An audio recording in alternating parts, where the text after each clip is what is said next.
জয় হিন্দ বন্ধুরা, আশা করি আপনারা ভালো আছেন। আমি আপনাদের বন্ধু এক্স সোলজার ফিরদৌস মন্ডল। আপনারা হাজির প্রি ডিফেন্স একাডেমিতে। বন্ধুরা, আজকের আমার মেদিনীপুর থেকে বেশ কয়েকজন আমার গেস্ট এসেছেন এবং তার মধ্যে একটি অন্যতম গেস্ট আজকের স্নেহার বাবা এবং দাদু। তো দাদুর কাছে অনেক কিছু গল্প শুনলাম। উনি বর্তমানে গভর্নমেন্ট সার্ভিস করেন অ্যাজ এ শিক্ষক হিসাবে, টিচার হিসাবে, এবং ওনারও ছেলে অর্থাৎ স্নেহার মামা ইন্ডিয়ান আর্মিতে আছে। তো আজকের ও ভর্তি হয়েছে, আর আজ থেকে ঠিক 63 দিন পরে এসএসসি কনস্টেবল জিডির একটি বড় এক্সাম ওর হতে চলেছে। ডেটটা এখনো পর্যন্ত আমরা জানি না, কিন্তু ডেটটা খুব তাড়াতাড়ি জানতে পারবো। আমরা চাইবো এবছরে যেন স্নেহা সাকসেস হয়। যদি কোনো রকমভাবে এবারে ব্যর্থ হয় তো নেক্সট টাইম আছে, কিন্তু এবার একটা চেষ্টা করবো না এটা তো হতে পারে না, যেহেতু স্নেহা স্পেশাল কোর্সে ভর্তি হয়েছে। এর আগে স্নেহার পাপা আমাদের কাছে এসেছিল, হোস্টেল দেখে গেছে, তো ওনাদের সঙ্গে পরিচয় করে নেব।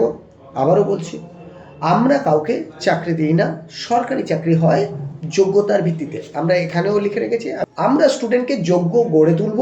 এটি একটি কোচিং সেন্টার, আর যোগ্যতার ভিত্তিতেই আমাদের স্টুডেন্টরা সফল হবে। যদিও আমাদের সম্পদ আমাদের স্টুডেন্টরা। নমস্কার স্যার, আপনি ভালো আছেন? তো প্রথমে আপনার থেকেই শুরু করি, আপনি যেহেতু আমাদের সবার গুরুজন। তো স্যার, আপনার নাতনির বাড়ি কোথায়? আমাদের এটা হচ্ছে পশ্চিম মেদিনীপুর জেলা বেলদা থানা অন্তর্গত সোহাগপুর গ্রামে। আচ্ছা, আপনি বর্তমানে শিক্ষকতা আমি করেন? এখন শিক্ষকতা করি। আমার রিটায়ারমেন্টের সময় হচ্ছে 2025-এ 30শে এপ্রিল রিটায়ারমেন্ট। আপনার এখন কোন স্কুল আছে? আমার পশ্চিম মেদিনীপুর ডিপিএসসির আন্ডারে জাহাজা সার্কেলের কিয়ারি প্রাইমারি স্কুলের আমি হেড টিচার। আচ্ছা আচ্ছা, আপনার কি বাড়ির কাছাকাছি? একবারে 5-6 কিলোমিটার দূরে। তো নাতনি তো এমন একটি চাকরির জন্য আপনি ছেড়ে দিচ্ছেন, সেখানে তো বাড়ি ছেড়ে অনেক দূরে চলে যেতে হবে। সেটা তো যেহেতু ছেলে বাইরে আছে, আমার বড় জামাই ডিফেন্সে চাকরি করে রিটায়ার হয়েছে, এখন খড়গপুর আইআইটিতে পোস্টিং আছে। সার্বিক না সবার মন একটু এদিকে যাওয়া আর কি, উদার আছে, এটা কোনো ব্যাপার না। ডিফেন্সের দিকে যাওয়া আর কি। অ্যাকচুয়ালি পুরো ইন্ডিয়াটাই আমার ঘর, তাই না?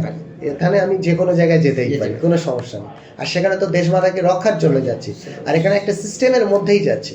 অতএব এখানে আমাদের কোনো সমস্যা নেই। বিশেষ করে আমি নিজেই দেখেছি অ্যাজ এ সোলজার হিসাবে, আমার যারা লেডি সোলজার আছে তারা ভীষণ সম্মানের সঙ্গে এবং সুরক্ষিত তারা থাকে।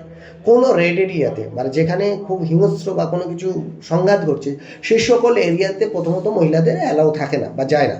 পেসফুল এরিয়াতেই একমাত্র যাওয়া হয়, আর পাবলিক ডিলিংসের ক্ষেত্রে বেশিরভাগ দেওয়া হয়। সেই সূত্রে একজন ছেলেদের থেকে একটি মেয়েরা ডিফেন্সে চাকরি করা অনেক ভালো। আমি নিজে যৌথভাবে আমরা ডিউটি করেছি দার্জিলিংয়ে। আমি 167 ব্যাটালিয়ানে তখন ছিলাম, ডেল্টা কোম্পানির আন্ডারে। তো সেই জায়গা থেকে দাঁড়িয়ে আমি দেখেছি একজন ছেলেদের থেকে ওরা অনেক বেশি সুখ ভোগ করে। আর সত্যি বলতে কসমেটিক বা এগুলো তো আমাদের ক্যান্টিনে পাওয়া যায়, বেশ সুলভ, অনেকটাই সুলভ, সুবিধা হয় ওদের। আমি একটা রিকোয়েস্ট করবো আপনাকে, যেহেতু নাতনিকে রেখে গেলাম, আর পড়াশোনাতে যথেষ্ট ভালো আমি জানিও, আর আপনার কাছে থেকে যেন নিজেকে প্রতিষ্ঠিত করতে পারে বা নিজে তৈরি করে নিতে পারে, এইটুকু। এটা তো সময়ের অপেক্ষা।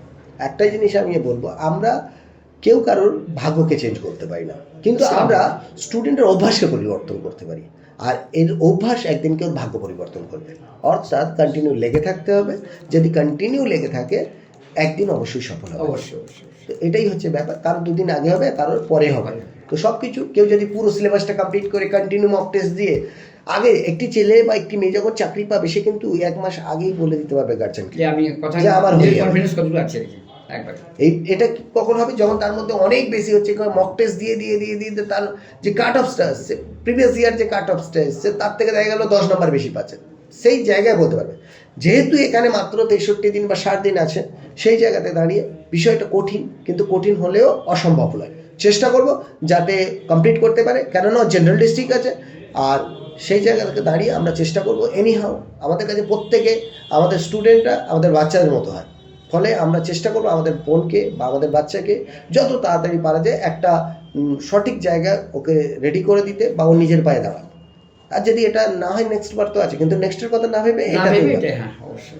ঠিক আছে, ধন্যবাদ। নমস্কার। নমস্কার।